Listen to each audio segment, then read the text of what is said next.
ഹിജാബ് വിഷയത്തിൽ വിമർശനവുമായി സമസ്ത മുഖപത്രം. തട്ടം കാണുമ്പോൾ മറ നീക്കുന്ന വർഗീയതയെന്ന് സുപ്രഭാതം. ശിരോവസ്ത്രത്തെ പേടി സ്വപ്നമാക്കി ചിത്രീകരിക്കാനുള്ള ഹീനമായ ശ്രമം. ശിരോവസ്ത്രത്തിനായി വാദിച്ചവരെ വർഗീയവാദികളാക്കി. സ്കൂൾ മാനുവൽ ഭരണഘടനയ്ക്ക് മുകളിലാണെന്ന് വാദിക്കുന്നവർ വർഗീയവാദികളും രാജ്യവിരുദ്ധരുമാണെന്നും സമസ്ത മുഖപ്രസംഗത്തിൽ വിമർശനമുണ്ട്. വി എസ് രഞ്ജിത്തുണ്ട്. വി എസ് രഞ്ജിത്ത്, നേരത്തെ ദീപിക ഒരു മുഖപ്രസംഗം എഴുതി, അതിന്റെ ഡാമേജ് ഇതുവരെ മാറിയില്ല. ഇപ്പോൾ സമസ്തയുടെ മുഖപത്രം കൂടി ഈ വിഷയത്തിൽ, ഹിജാബ് വിഷയത്തിൽ ലേഖനം എഴുതുകയാണ്. എന്താണ് മുഖപത്രത്തിൽ പറയുന്നത്, വി എസ് രഞ്ജിത്ത്?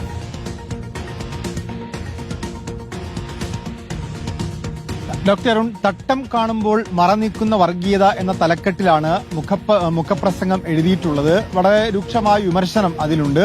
പക്ഷേ ആരുടെയെങ്കിലും ഏതെങ്കിലും സ്ഥാപനത്തെയോ ഭരണകൂടത്തെയോ വിമർശിക്കുന്നില്ല. അതിൽ സ്കൂളിനെ മാത്രമാണ് പേരെടുത്ത് വിമർശിക്കുന്നത്. അതായത് സ്കൂൾ മാനുവൽ ഭരണഘടനയേക്കാൾ വലുതാണ് എന്ന് കരുതുന്നുവെങ്കിൽ അവർ വർഗീയവാദികൾ മാത്രമല്ല, രാജ്യവിരുദ്ധർ കൂടിയാണ്. കാരണം രാജ്യത്തിന്റെ ഭരണഘടന ശിരോവസ്ത്രം ധരിക്കാനുള്ള, മതവിശ്വാസം പുലർത്താനുള്ള അവകാശത്തെ മൗലിക അവകാശമായി സംരക്ഷിച്ചിട്ടുണ്ട്.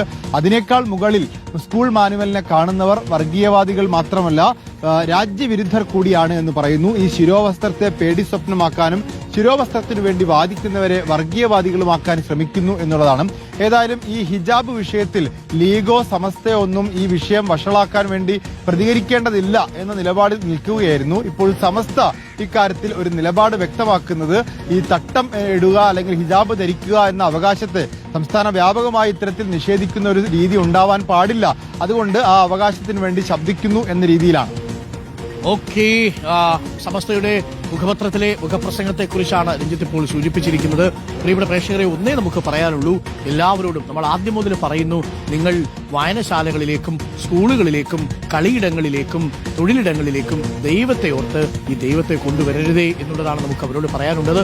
അവിടെ പണിയെടുക്കുന്ന മനുഷ്യര്, പഠിക്കുന്ന മനുഷ്യര് പല ജാതി മനുഷ്യരാണ്, പല മതത്തിൽപ്പെട്ട മനുഷ്യരാണ്, മതമില്ലാത്തവരും അവിടെ പഠിക്കുന്നുണ്ട്. നിങ്ങൾ സ്കൂളിലേക്ക് വരരുതേ എന്ന് മാത്രം ഒരു പ്രാർത്ഥനയേ ഉള്ളൂ.